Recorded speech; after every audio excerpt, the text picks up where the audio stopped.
Hi guys, and welcome back to my channel, the Bookworm. And on this channel, I read school-based literatures as well as innovative and life-changing books. So feel free to recommend any books as long as they're in this category.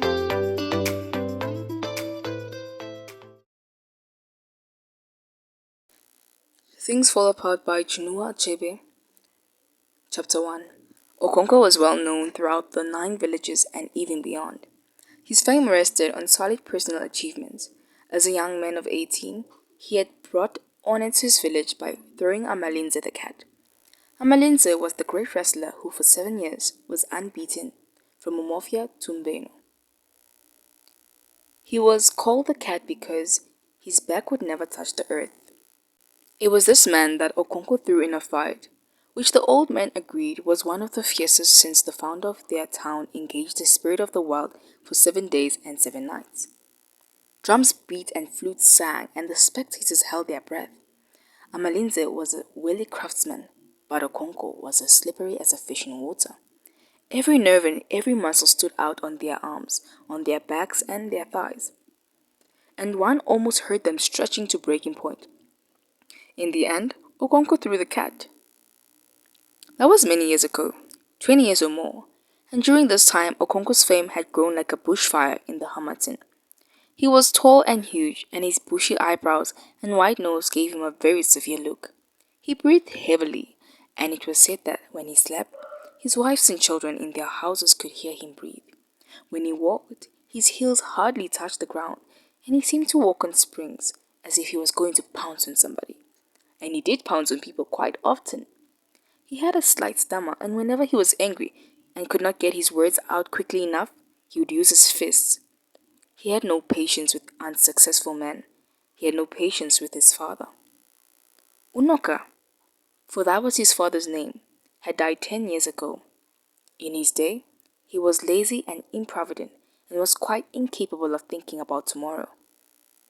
If any money came his way, and it seldom did, he immediately bought gourds of palm wine and called round his neighbors and made merry. He always said that whenever he saw a dead man's mouth, he saw the folly of not eating what one had in one's lifetime. He was, of course, a debtor, and he owed every neighbor some money, from a few cowries to quite a substantial amount.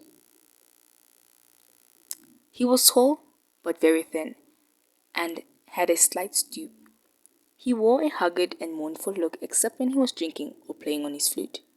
He was very good on his flute, and his happiest moments were the 2 or 3 moons after the harvest when the village musicians brought down their instruments, hung above the fireplace.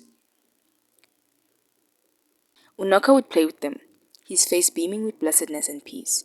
Sometimes another village would ask Unoka's band and their dancing Ugugu to come and stay with them and teach them their tunes. They would go to such hosts for as long as 3 or 4 markets, making music and feasting. Unoka loved the good hire and the good fellowship, and he loved the season of the year, when the rains had stopped and the sun rose every morning with dazzling beauty. And it was not too hot either, because the cold and dry Hamatin wind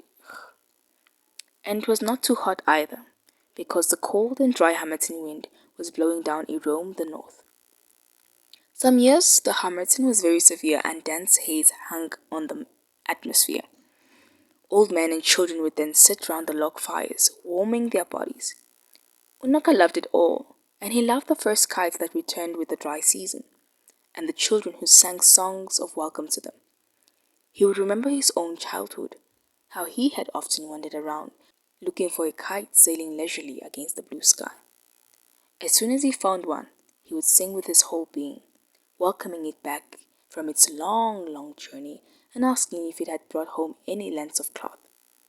That was years ago, when he was young. Unoka the grown-up was a failure.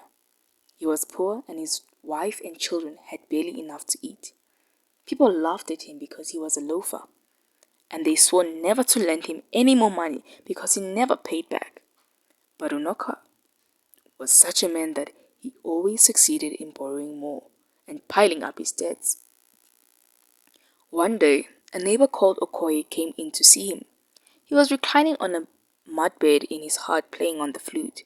He immediately rose and shook hands with Okoye, who then unrolled the goat skin which he carried under his arm and sat down.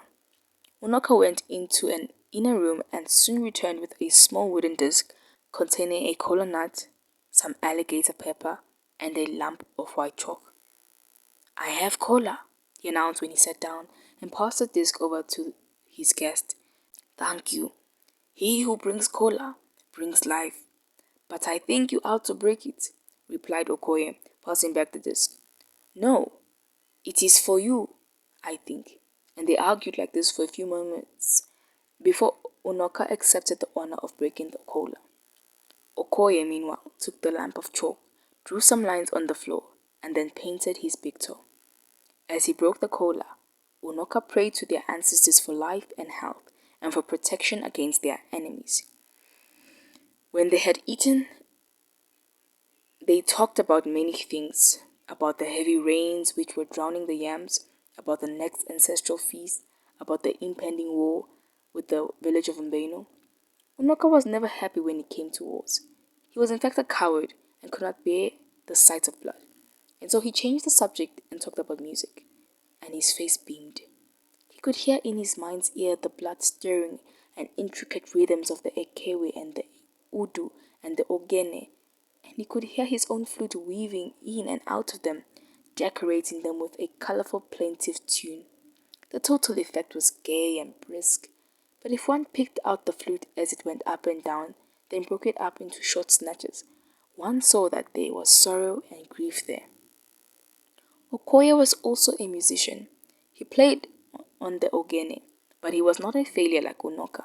He had a large barn full of yams and had 3 wives, and now he was going to take the Edemeli title, the 3rd highest title in the land. It was a very expensive ceremony, and he was gathering all his resources together. That was in fact the reason why he had come to see Unoka. He cleared his throat and began. "Thank you for the kola nut.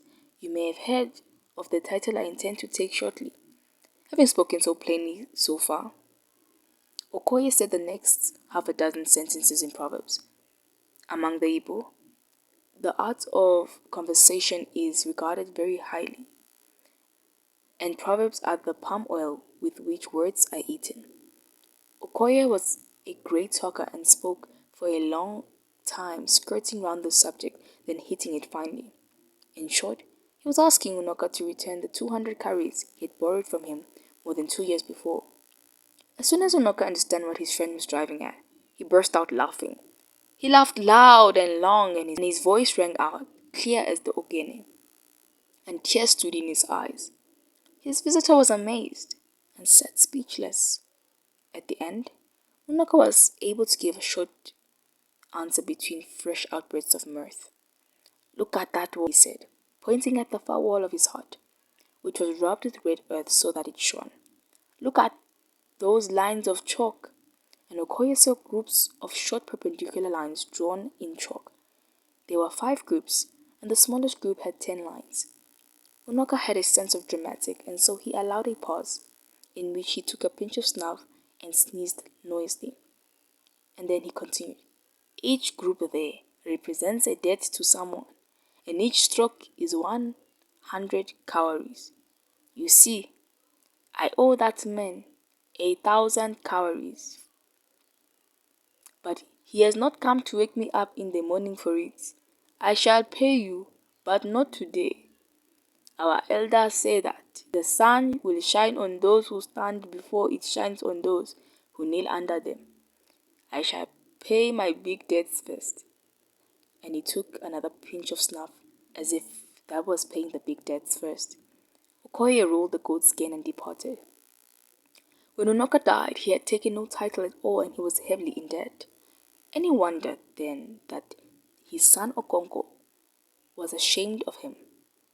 Fortunately, among these people, a man was judged according to his worth and not according to the worth of his father. Okonkwo was clearly cut out for great things. He was still young, but he had won fame as the greatest wrestler in the 9 villages. He was a wealthy farmer and had 2 barns full of yams, and had just married his 3rd wife. To crown it all, he had taken 2 titles and had shown incredible prowess in 2 intertribal wars. To crown it all, he had taken 2 titles and had shown incredible prowess in 2 intertribal wars. And so, although Okonkwo was still young, he was already one of the greatest men of his time. Age was respected among his people, but achievement was revered. As the elders said, if a child washed his hands, he could eat with kings. Okonkwo had clearly washed his hands, and so he ate with kings and elders. And that was how he came to look after the doomed lad who was sacrificed to the village of Umofia by their neighbors to avoid war and bloodshed. The ill-fated lad was called Ikemefuna.